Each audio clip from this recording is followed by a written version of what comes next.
크신 하나님의 사랑 말로 다 형용 못하네. 저 높고 높은 뷰를 넘어 이 낮고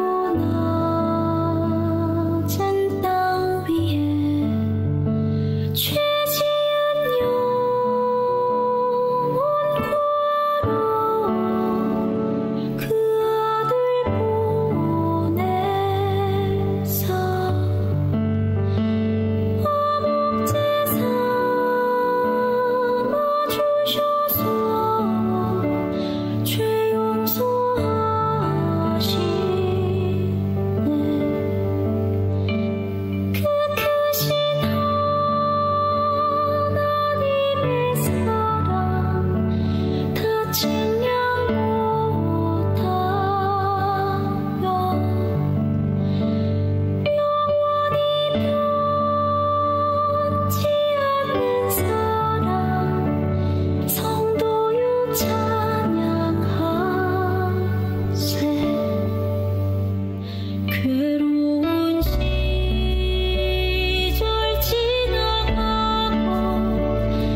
기도의 손을 모으고 하늘의 창을 열어 나 사는 동안 그분 앞에서 살리라.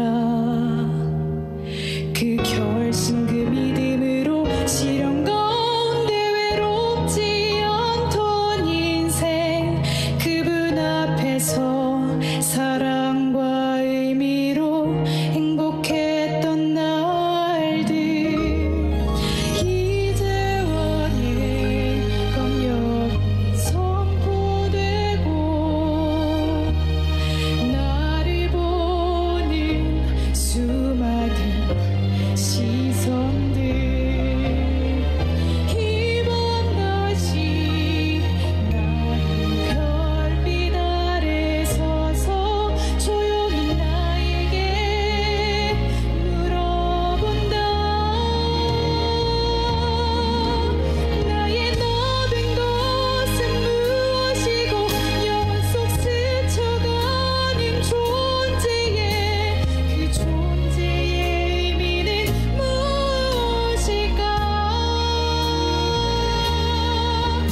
창을 열고 기도를 하면 목숨을 잃게 되고 창을 닫으면 존재를 잃게 되지.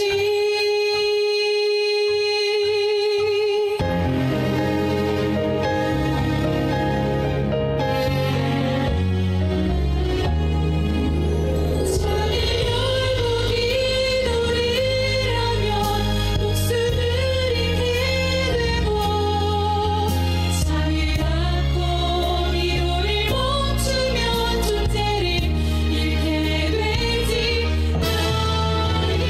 나의 것은 무엇이고 영혼 속 스쳐가는 존재의 그 존재의 의미는 무엇일까? 살아도 존재하지 않는 가면과 죽어도 미치 않은 영원한 실존 나의 나된 것은 그분 앞에 서 있는 나였으니 나를 보시는 분 앞에서 존재하는 나 오늘 나의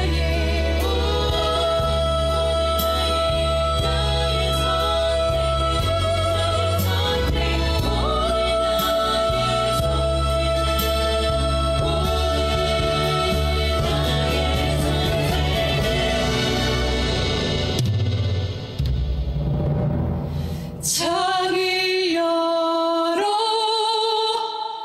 그분 앞에서 영원한 존재를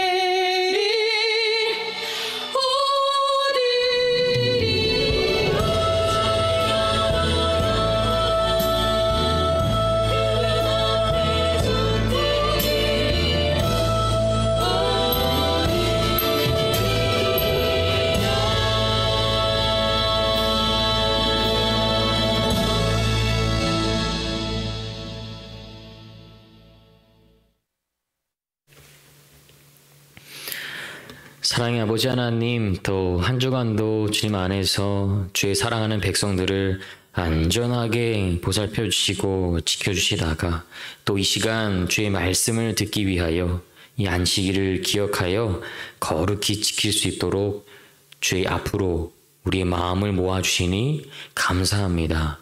이 시간 모든 힘들었던 일들 주님께 다 내려놓을 수 있도록 우리 마음을 온유하게 주여 어루만져 주시옵시고 그 마음속으로 주의 말씀이 선포되어질 때에 그 말씀을 선포할 주의 종의 입술에 기름 부어 주시고 또 듣는 우리 모든 마음속에 하나님 가득 역사하여 주시옵소서. 그리하여 그 말씀을 듣고 깨닫고 우리 삶에 적용하여 살아갈 때에 하나님의 축복이 가득 넘쳐 흐르는 삶을 영위할 수 있도록 은혜 베풀어 주시옵소서. 이 시간을 주님께 의탁드리오며 사랑의 이신 예수 그리스도의 이름으로 간절히 기도합니다. 아멘.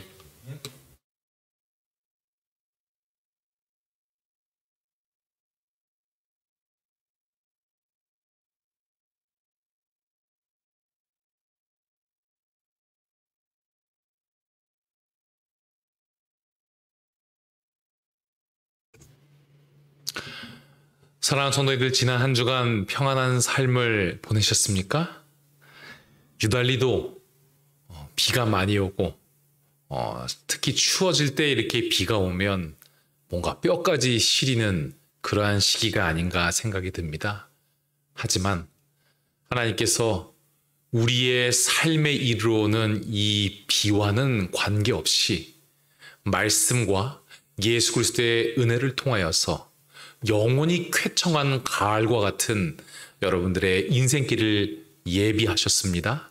그 사실을 기억하고 하나님을 더욱더 의지하고 영원히 행복하고 따뜻하고 시원한 삶을 살아갈 수 있는 그 날을 그리워하며 하나님과 함께 온전히 걸어가시는 모든 하나님의 백성 되시기를 간절히 바라겠습니다. 오늘은 이제 안 울어요 라는 제목으로 하나님의 말씀을 선포하고자 합니다. 그 전에 지난 몇 주 동안 우리가 함께 살펴보았던 요한계시록 4장의 내용을 잠시 동안 복습하는 시간을 갖도록 하겠습니다. 아무런 능력이 없고 그리고 하나님의 능력을 보지 못하고 또한 주님을 위해 더 이상 할 일이 없어서 좌절에 빠졌던 이 요한이 그가 이상을 통하여서 하나님께서 보여주신 그 세계를 보면서 위안을 얻으며 힘을 얻게 되었음을 우리는 보게 되었죠. 그가 성소 처책간에 들어가게 되었을 때 예수 그리스도 그리고 하나님의 놀라우신 모습을 바라보게 되었던 것입니다. 그것은 바로 무엇이냐면 보호자 주변에서 하나님 주변에서 일어났던 이 벽옥과 홍보석과 녹보석과 같은 빛을 바라보게 되며 우리 하나님은 그래 약속을 잘 지키셨던 분이야. 다시 한번 깨닫게 되었던 것이죠. 위엄이 넘치며 또한 심판의 권세를 가지고 있으며 또한 언제나 약속을 철저히 지키셨던 그 하나님을 다시금 바라보게 되는 것입니다. 그리고 그 주변에 있었던 누구요? 24 장로들을 보면서 나와 동시대에 살았던 예수님이 승천하실 때 같이 승천하셨던 내가 알았던 그 사람들이 어디 있어요? 지금 천국에 있는 것입니다. 이 성소 처책간에서 예수님을 그 주변에서 보좌에서 예수님을 섬기고 있는 그 모습을 보면서 사람이 실제로 부활하였을 때 이렇게 될 수 있구나. 우리의 인생도 이렇게 대박 반전을 이루는 아름다운 삶을 살아갈 수가 있구나. 요한은 자신이 아는 그 사람들을 바라보며 깨닫게 되었던 것이죠. 요한은 그래서 자신의 마음속에 있는 어둠을 걷어낼 수 있는 그러한 것을 보게 되었던 것입니다. 그리고 지난주 설교 내용입니다. 보호자로부터 이 성소 처책간 모습이라 그랬죠. 번개와 음성과 뇌성이 났다. 우리가 아무런 생각 없이 이 모습을 보게 되었을 때는 그냥 무섭고 하나님 왜 이러실까라는 생각이 들었지만 요한에게 있어서는 그러한 모습이 아니었다라고 우리는 지난주에 보게 되었던 것이죠. 이것은 바로 무엇이었다? 하나님께서 임재하신 보호자와 그리고 움직이는 소리. 차도 움직이면 소리가 들리잖아요.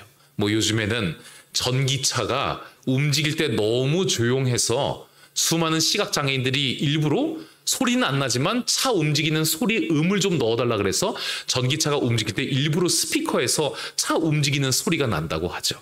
그런데 사실 하나님의 보호자는 사람을 위해서 활동하고 움직이는 그 순간에 하나님의 보호자의 소리가 나지 않을 수가 없다는 것이에요. 왜냐하면 너무도 큰 능력으로 너무나도 엄청난 분이 움직이시기 때문에 어떻게 된다는 것이에요? 소리가 날 수밖에 없는 것인데 우리는 왜 하나님께서 우리를 위해 활동하시는 그 움직이시는 모습과 소리를 듣지 못하느냐? 말씀드렸었죠? 하나님이 우리 이 죄인들의 귀에 무엇을 주셨어요? 이 노이즈 캔슬링 기능이 있는 이 이어폰과 헤드폰처럼 소음 제거 기능을 주셨기 때문에 하나님이 실제적으로 움직이시는 것을 우리는 모른다. 하지만 우리가 듣지 못한다고 해서 하나님께서 움직이지 않으신다는 것이 아니라는 것을 말씀드렸습니다. 아버지께서 내가 자고 있어도 새벽에 문을 열고 나가는 그 소리가 언젠가는 들리는 때가 있는 것처럼 나의 어머니가 내가 자고 있지만 나는 쉬고 있고 인지하지 못하고 있지만 우리 가족을 위해서 똑딱똑딱 하면서 음식을 만드는 그 순간이 분명히 있는 것처럼 그 소리를 내가 듣지 못하지만 어디선가 그 소리가 울려 퍼지는 것처럼 그 소리를 듣게 되었을 때 나를 사랑하시는 그분의 활동의 모습과 소리를 듣게 되었을 때 우리는 하나님에 대한 온전한 사랑을 느낄 수가 있을 것이다. 요한이 비록 파도 소리밖에 듣지 못하였지만 이 하늘에 올라가서 하나님의 움직이시는 엄청난 소리를 듣게 되었을 때 그가 어떠한 마음을 품게 되었다? 이제 다 괜찮구나. 이제 다 되었구나라는 생각을 할 수밖에 없었던 것입니다. 그러므로 우리의 몸이 낫는 것, 우리의 마음속에 있는 상처가 낫게 되는 것 다 무엇이라 그랬어요? 세월이 낫게 해주는 거 정말 말도 안 되는 소리요. 그리고 우리를 위하여 굉음을 내며 움직이시는 너무나도 열심히 활동하시는 하나님에 대한 모욕의 소리가 바로 세월이 해결해준다는 그러한 말이라는 것을 우리가 지난주에 배우게 되었죠. 세월 절대로 그것이 아니라 성령께서 시간을 투자하여서 우리를 위하여 활동하여 주시기 때문에 우리의 눌렸던 마음이 자유케 되었다는 것. 그것이 바로 하나님의 사랑이라는 것을 깨닫게 되었습니다. 그리고 또 무엇이에요? 하나님께서 이 하나님의 보좌, 자가용이죠. 이 비행기와 같은 타고 다니는 이 네 생물에 대해서 설명을 하여 주셨는데 그 안과 주위에 눈이 가득하다고 하였어요. 이 세상에서 사람들이 타고 다니는 이 자동차 중에 가장 좋은 자동차가 눈이 몇 개라고 말씀드렸습니까? 불과 8개밖에 되지 않는다고 말씀드렸는데 하나님이 타시는 차는 눈이 몇 개다? 셀 수 없이 눈이 가득하다라는 것을 우리는 보게 되었던 것입니다. 이것은 무엇을 상징하는 것일까?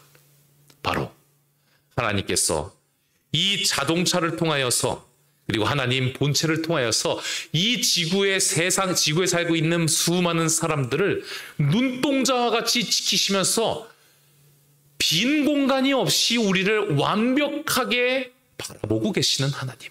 우리를 이토록 종합적으로 바라보시고 종합적인 정보를 모으셔서 우리를 빠짐없이 사랑하시고 돌보시는 그 하나님의 모습.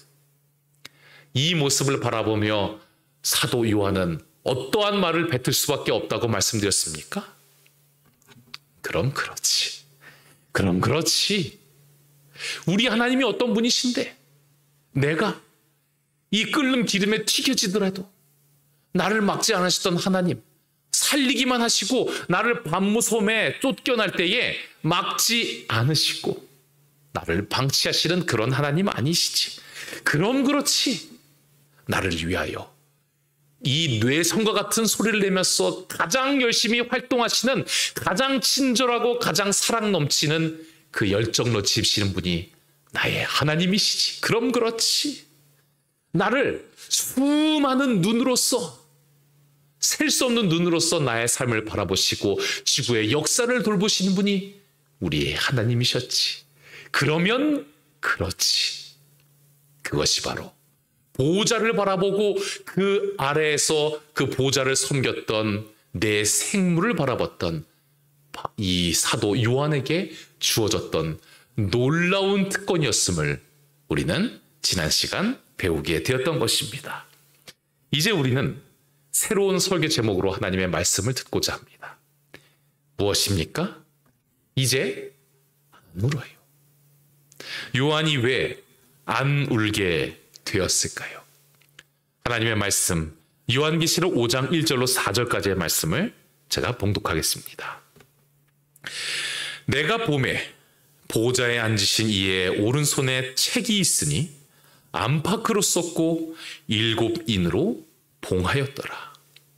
또 봄에 힘있는 천사가 큰 음성으로 외치기를 누가 책을 펴며 그 인을 떼기에 합당하냐 하니 하늘 위에나 땅 위에나 땅 아래에 능히 책을 펴거나 보거나 할 이가 없더라. 이 책을 펴거나 보거나 하기에 합당한 자가 보이지 않기로 내가 크게 울었더니. 이 요한이 왜 울었대요? 분명히 뭔가 중요해 보이는 책이 있었는데 이것이 7인으로 봉하여졌고, 인은 이 도장, 특별히 그 당시에 이 인이라는 것은 이 촛농 같은 것을 떨어뜨려서 이렇게 인으로서 도장으로 눌러서 이게 열지 못하게 봉하였던 것이 바로 그 당시의 인이었던 것이죠. 이것이 7개나 박혀 있는 열리지 않는 이 책을 보면서 이것을 열어야 되겠는데 안 열려요. 그걸 보고 요한이 울게 되었다. 여러분들은 여러분들의 삶에 뭔가 잠겨 있어서 열리지 않아서 크게 울어보신 적이 있으십니까? 저는 있습니다. 사실 제가 그 상황이 어떤 상황인지 정확히 기억이 나지는 않아요. 그런데 기억나는 단서는 바로 무엇이냐면 제가 장롱 안에 들어가 있었습니다. 그리고 매우 어릴 때였어요. 그리고 누가 잠궜는지 정확히 기억나지 않지만 어떤 형이 제가 나오지 못하게 그 장롱 문을 잠궜던 것입니다. 누군지도 모르고 언젠지도 정확히 모르지만 그때의 그 나가지 못해서 잠겨서 문을 두드리며 그 소름 돋았던 그 기분이 아직도 생생합니다. 매우 어릴 적임에도 불구하고 말입니다. 얼마나 충격이 컸는지 정보가 없어도 그 소름이 기억이 나는데, 하지만 제가 이 나이 되어서 좀 커서 그 장롱에 잠겼다면 과연 울었을까요? 아마 울지 않았을 것입니다. 왜냐하면 좀 크면요, 나이를 먹으면 울 상황이 아니라 어떤 상황임을 깨닫게 되는 것입니까? 해결할 수 있는 상황임을, 무엇이든지 도전해야 하는 시간임을 어른들은 판단을 하게 되는 것이죠. 그런데 이 어른들도 때로는 무언가 문제가 해결되지 않고 잠겨있는 문이 열리지 않을 때 울고 싶은 생각이 들 때가 때로는 있다는 것입니다. 이곳은요, 제가 직접 기회가 되어서 한번 방문하였던 일본의 아소산이라는 곳입니다. 이곳이 무엇으로 유명했냐면요, 바로 휴화산이 있죠. 그런데 그 위가요, 용암이 때때로는 보이고 이 가스가 보이게 되고 뭔가 살아있는 화산의 모습을 볼 수가 있는데, 이곳 위로 이 케이블카가 올라가게 되어서 지나가면서 이 살아있는 화산의 모습을 사진이나 동영상이 아닌 이 눈으로 직접 볼 수 있는 너무나도 아름답고 그리고 아주 특이한 곳임을 우리는 알 수가 있는 것인데, 저는 이곳에 이런 것이 있는 것인지도 모르고 한 어른을 따라가게 되었습니다.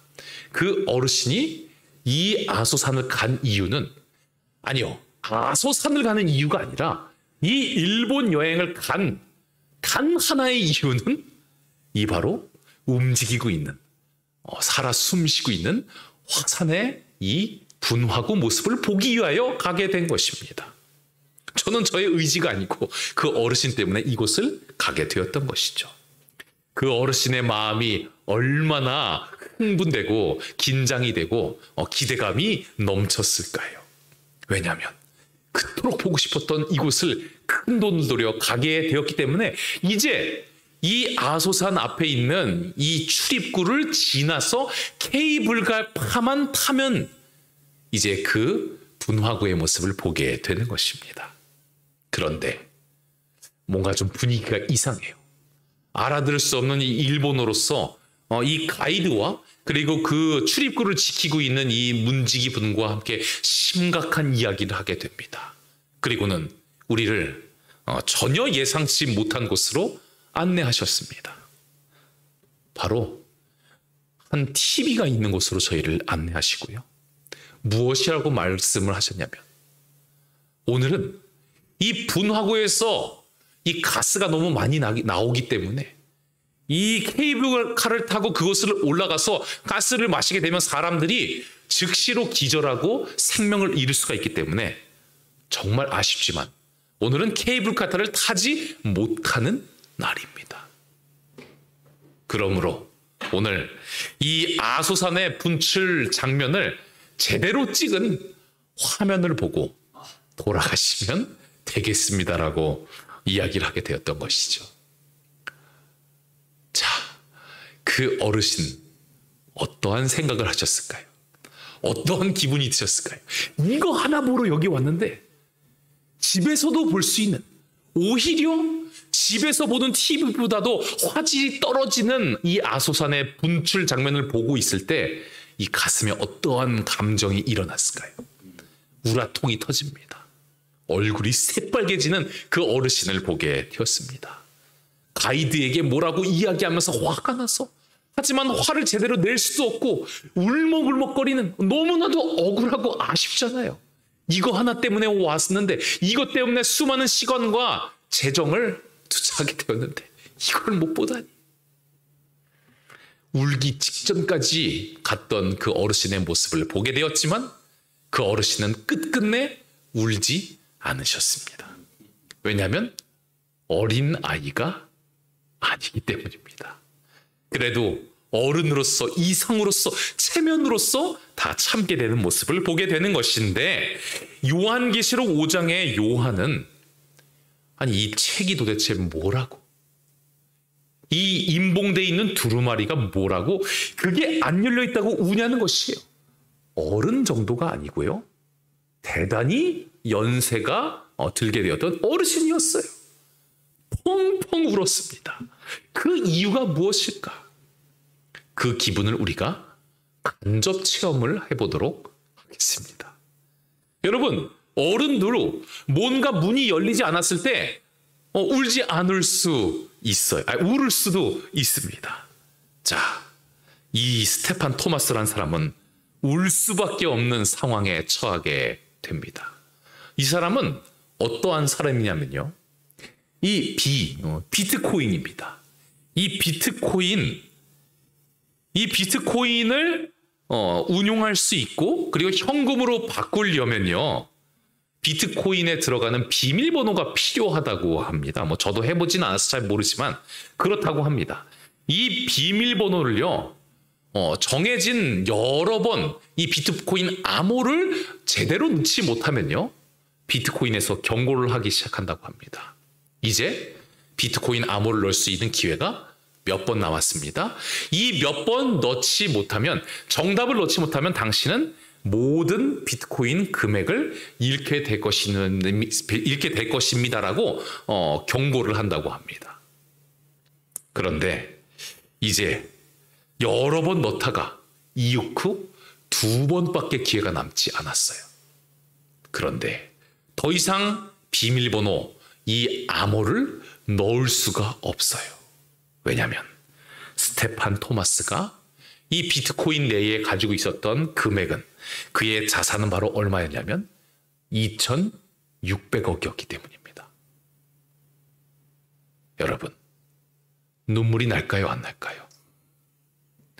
2번 잘못 넣어서 2,600억이라는 금액을 날리게 되면 어른이건 아주머니건 할아버지건 할머니건 눈물이 나요, 안 나요? 날 수밖에 없는 것입니다. 어른이라서 잠겨있는 문이 안 열린다고 울지 않는 것이 아니라, 그 중요도에 따라서 누구든지 너무도 중요한 것이 잠겨 있으면, 열지 못하면 눈물을 흘릴 수밖에 없음을 우리는 이 경우를 통하여 알 수가 있다는 것입니다.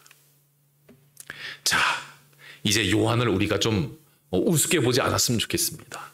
이 어르신이 아이같이 울었던 것이 아니라 얼마나 중요하면 하나님의 보좌 앞에서도 눈물을 흘렸을까요?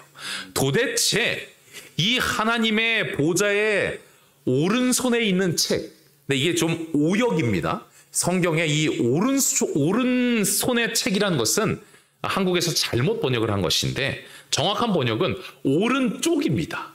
하나님의 오른쪽에 있었던 이 책이 열리지 않았을 때 울었던 이 사도 요한의 심정, 우리는 그것을 생각해 봐야 한다는 것이죠. 이 책이 얼마나 중요하길래 요한은 이 책이 열리지 않아서 발을 동동 굴리며 울었는 것인가? 우리는 이 모습을 한번 상상해 봐야 합니다. 그 당시에 요한의 상황인 것이죠. 그 요한의 상황을 우리 요한계시록 조석에는 이렇게 표현하고 있습니다. 황제 숭배의 강요와 유대인들의 악에 찬 고소로 인해 교회는 날로 어려운 환난과 궁핍을 당하는데 아무런 해결책이 보이지 않았다. 악의 세력은 점점 더 맹위를 더해가는데 자신은 유배를 당하여서 성도들을 도울 길이 없었다. 요한은 불확실한 미래를 두고 불안에 떨고 있을 성도들을 생각할 때 앞길이 막막했다. 그는 점점 세계의 운명과 하나님의 백성들의 미래가 염려스러웠다. 두루마리에 봉인된 인을 떼고 그것을 펴서 보면 해결될 것이었다. 요한은 뭔가 정확한 설명은 듣지 못했지만 하나님께서 영감을 주셨어. 저것만 열면, 저 안에 있는 내용만 보게 된다면, 그리고 저 안에 있는 뭔가 미래가 그대로 펼쳐진다면, 새로운 국면이 이르러 온다면 성도들이 떨고 있건 내가 두려워하고 있건 전혀 관계가 없을 텐데, 저것이 우리의 미래의 삶의 유일한 해결책이 될 텐데 요한은 깨닫게 되었던 것입니다. 이 7인이 봉해져 있던 두루마리에 대해서 화이트 부인은 정확하게 이렇게 표현을 하고 있습니다. 그것은 그분의 열려진 손의 국가들과 교회의 예언적인 역사서요, 하나님의 섭리의 역사의 두루마리다. 거기에는 하나님의 말씀, 그분의 권위, 그분의 명령, 그분의 율법, 영원하신 분의 상징적인 모든 조언들, 그리고 국가를 통치하시는 모든 권세의 역사가 담겨져 있었다. 이것은요, 이후에 펼쳐질 이 인봉이 7개가 있었다는 것은 완벽하게 인봉이 되어 있다는 것이고, 이 책이 또한 정말 믿을 만한 책이란 이야기인데, 펼쳐지면 한 글자도 예외 없이 그대로 펼쳐질 이 의인들과 악인들에게 펼쳐질 역사, 너무나도 앞이 보이지 않아서 답답했던 요한에게 그의 마음속에 시원함을 주고 모든 눈물을 더 이상 흘리지 않게 할 만한 확실한 인류의 역사가 기록되어 있고, 그리고 그 책에는 어마어마한 권세가 부여되어 있었다는 것이 바로 이 책의 본질이요, 내용인 것을 우리는 알 수가 있는 것입니다. 우리는 이 요한의 마음을 공감해야 합니다. 이 하나님의 우편에, 오른손은 아니라고 했어요. 우측에, 우편에 있었던 저것만 열리면, 저것만. 이 비트코인 2번 남은 사람이 이것만 열리면 했던 것 같이. 사실 그렇잖아요. 그것만 열리면 죽을 때까지 무슨 돈 걱정을 하겠습니까? 이것만 잘 넣고 열리면. 요한의 마음은 그것보다 더 큰 마음이었죠. 자신의 운명뿐만 아니라 수많은 하나님을 믿고 고통받고 죽어갈 수밖에 없는 고난받는 그 고통의 백성들, 예수 그리스도의 성도들이 저것만 열리면 다 해결될 텐데 하나님 좀 열려주게 하시면 안 되겠습니까? 그런데 아무리 봐도 이 있는 24장로도 그리고 내 생물도 열만한 그러한 존재들이 아닌 것이 분명해요. 하나님은 가만히 앉아 계세요. 안 여세요. 열 일이 없는 것입니다. 얼마나 답답할까요? 저거 하나만 해결되면 다 해결될 텐데 해결이 안 될 것 같은 것이 분명한 것입니다. 그런데 더욱더 답답한 것은 이 일곱 인이 이 보통 인봉이 아닌 것이죠. 그 당시에 이 로마법에는요, 일곱 인은 그 어떤 아무런 별 볼 일 없는 문서에 이렇게 일곱 인을 하지 않습니다. 최소한 유언서 정도의 급이 되는 문서에만 일곱 인을 했다고 합니다. 여러분, 일곱 인이 왜 일곱 인이냐면요, 이 하나하나 일곱 인을 찍게 될 때 한 사람이 다 찍는 것이 아니었대요. 중요한, 특별히 유언서 같은 경우에는 그의 유지를 받아들일 만한 모든 것을 증거할 만한 이 죽어가는 사람이 가장 믿을 만한 일곱 사람이 모이게 되어서 한 명 한 명 그의 앞에서 이 인장을 찍었다고 합니다. 그리고요, 더 중요한 것은 이 일곱 인장을 뜯어내는 그 순간에는 그 유언을 받을 사람만 있을 때 이것을 뜯을 수 있었던 것이 아니라 그 인장을 찍었던 일곱 명이 반드시 동참해야만 뜯을 수 있었다는 것입니다. 얼마나 엄중하고 권위가 있는 문서요. 그리고 이 뜯을 수 있었던 것은 일곱 명의 그 사람, 중요한 사람이 있을 때, 뜯을 만한 권세가 있는 사람이 있었을 때 이 일곱 인장을 뜯을 수가 있는 것인데, 요한이 아무리 봐도 이 일곱 인 중에 한 인도 뜯을 만한 사람이, 그런 존재가 없었다는 것이죠. 하지만 몇십 년 전까지만 해도 같이 예수 그리스도를 믿었던, 잘 알고 있을 만한 이 24장로 중에 한 명이 요한에게 요한아 괜찮아라고 이야기하고 있는 것입니다. 장로 중에 하나가 내게 말하되 울지 말라. 유대 지파의 사자 다윗의 뿌리가 이겼으니 이 책의 일곱 인을 떼실 것이다. 걱정하지 말아라. 뭐 이렇게 울고 그러냐? 다 큰 어른이 왜 우느냐는 아니지만 나는 알고 있으니, 내가 너보다 먼저 이 하늘에 와봤으니 나는 알고 있는데 곧 떼실 분이 오실 거야. 내가 다 들었어. 이렇게 승천해본 24장로 중 한 명이 요한에게 말을 했던 것입니다. 자, 유다 지파 하면 누구일지 대충 느낌 오시죠? 마태복음과 수많은 책에 유다 지파를 통해서 왕이 태어나는데 그분이 누구였는지 잘 아실 겁니다. 사자, 이 왕권을 상징하는 이분 누군지 여러분들 제가 이야기하지 않아도 아시겠죠? 다윗의 뿌리 중에 온 우주의 왕이 되신 분이 누군지 여러분들, 제가 여러분들 무시하지 않기 때문에 특별히 말씀드리지 않겠습니다. 그런데 하나님이 여러분들을 무시하지 않지만 하나님은 이 애달른 마음에 더 자세하게 이 존재, 이 일곱인을 띌 존재에 대해서 말씀하십니다. 좀 끔찍한 그림이 나와도 이해해 주시기 바랍니다. 요한계시록 5장 6절입니다. 내가 또 보니 보좌와 내 생물과 장로들 사이에 어린 양이 섰는데 일찍 죽임을 당한 것 같더라. 죽임을 당한 어린 양 누군지 아시겠죠? 일곱 뿔과 일곱 눈이 있으니 이 눈은 온 땅에 보내심을 입은 하나님의 일곱 영이었더라. 여러분, 눈이 많고 뿔이 많다. 혹시 좀 생각나는 이야기가 있으십니까? 눈이 많다는 것, 바로 예수님을, 하나님을 보좌하던 네 생물, 그들의 몸, 그들의 날개 안과 밖에 수많은 눈이 있었음을 기억하시죠? 오늘 설교 복습했습니다. 눈이 많다는 건 무조건 좋은 겁니다. 왜냐하면 우리를 빼곡하게 놓친 것 없이 온 세상을 가득하게 바라보시는 하나님의 시선, 그것을 알 수 있는 것이죠. 이 일곱 인을 떼는 존재가 이 어린 양이 눈이 많다는 것은 결과적으로 이 세상을 너무나도 빈 곳 없이 완벽하게 바라보시는 그 존재가 인을 떼게 될 것이다. 그러니 좀 울지 말라고 장로가 이야기를 했던 것이죠.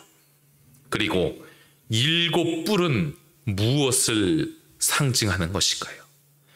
성경에서 뿔은요, 뭐 거의 권세라고 생각하시면 됩니다. 뿔은 권세입니다. 왕을 상징하기도 하고요. 7은 여러분들 눈이 그리고 뿔이 7이라는 것은 성경의 7은 뭐예요? 7개만 있었다는 것이 아닌 거 아시죠? 완전수를 가리킵니다. 완벽하게 권세가 있고 완벽하게 세상을 바라보시는 그 존재가 바로 누구라는 것이에요? 여러분, 제가 무시하지 않지만 답을 알려드릴게요. 바로 예수 그리스도라는 것입니다. 이 세상에서 가장 권세 있고 그러면서도 가장 우리를 자애롭게 늘 바라보시는 그분이 바로 그 인을 떼러 오신다는 것.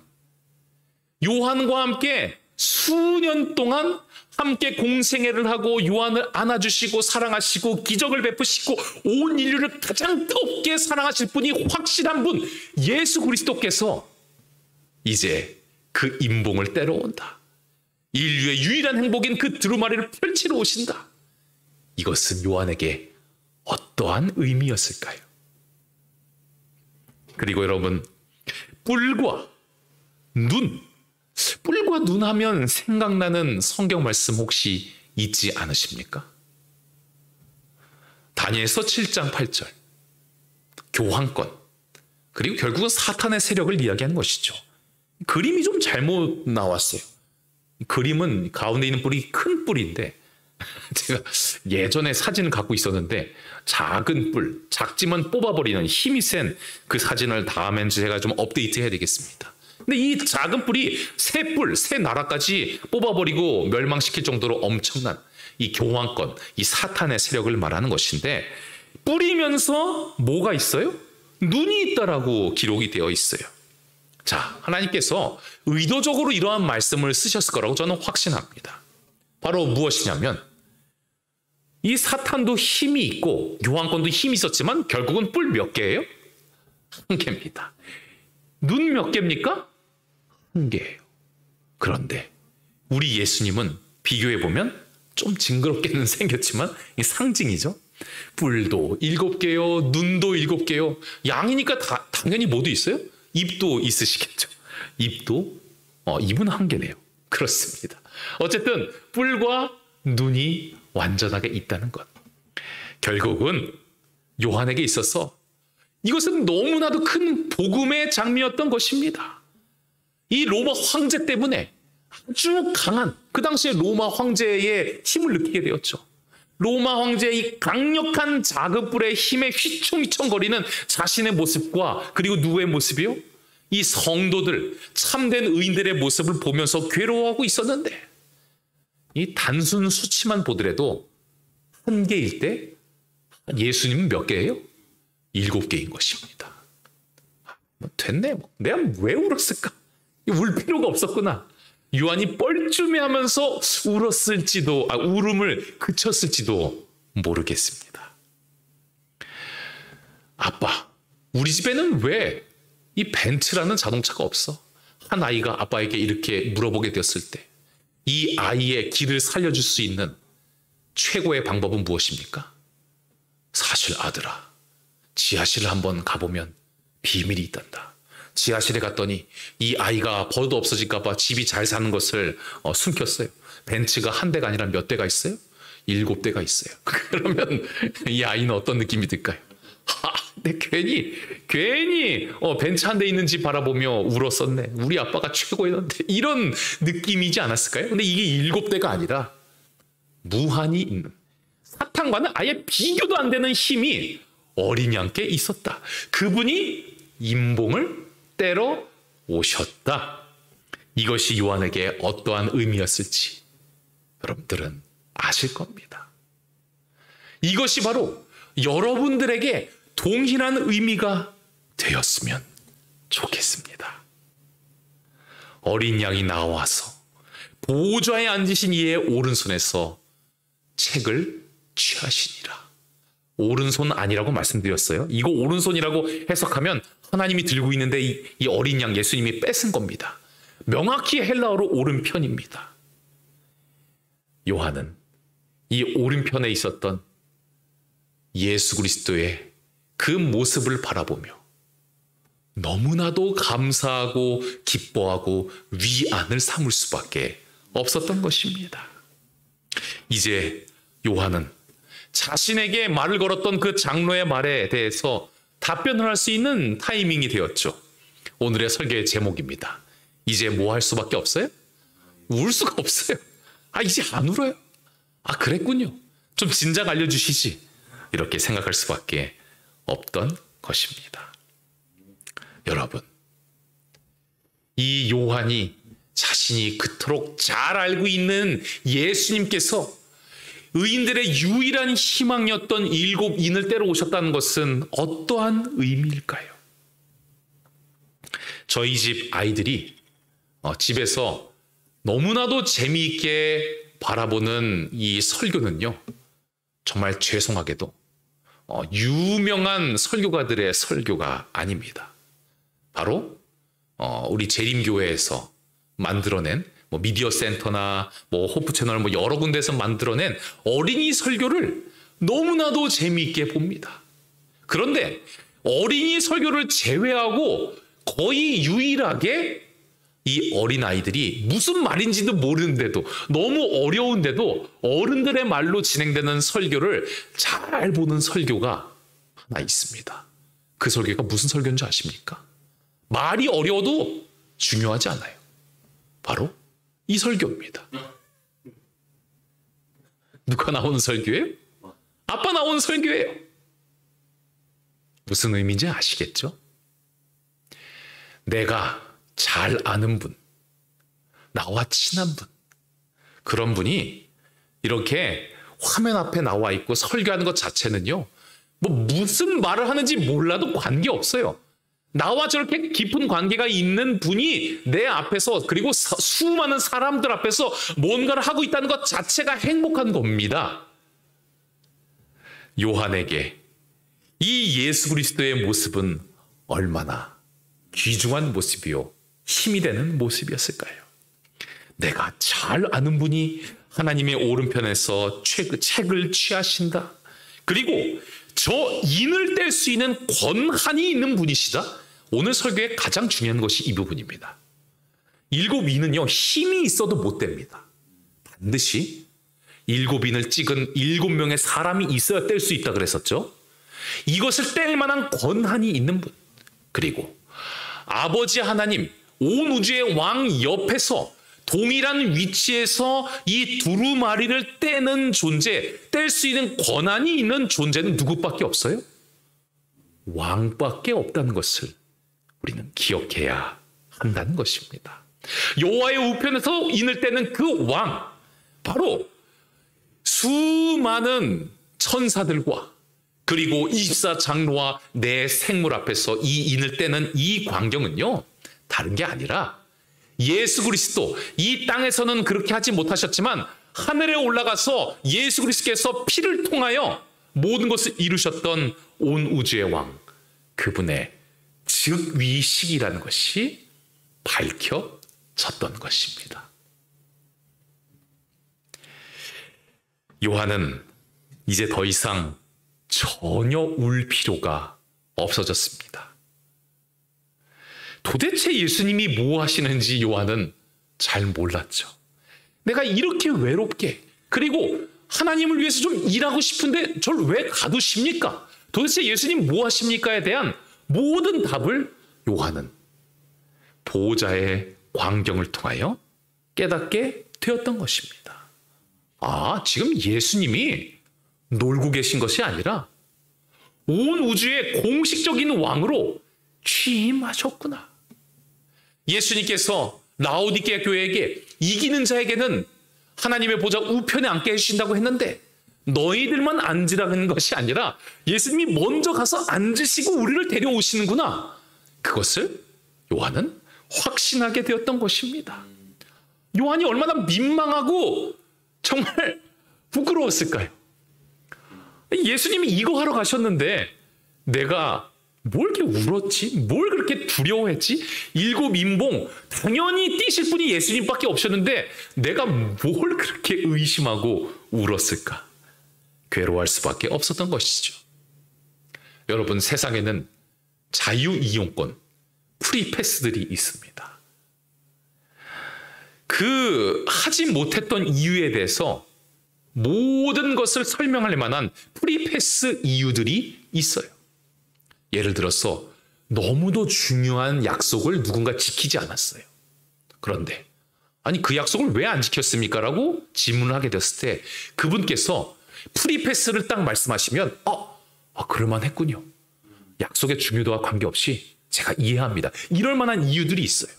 왜 그 자리에 나오지 않았습니까? 라고 이야기했는데 저희 집에 장례가 있었습니다. 이러면 거기다 뭐라고 얘기합니까? 끄떡거리면서 아이고 잘하셨습니다. 제가 찾아뵙지 못한 것이 잘못이었네요. 이렇게 말할 상황이 된 것이죠. 그런데 그것보다 더한 프리패스가 있습니다. 예수님 어디 계십니까? 미안하다. 나 즉위식하고 있었는데, 나 온 우주의 왕이 되고 있었는데, 온 우주의 만물들에게 경배받는 너무 중요한 것 하고 있었는데 못 가서 미안하다? 요한이 얼마나 민망했을까?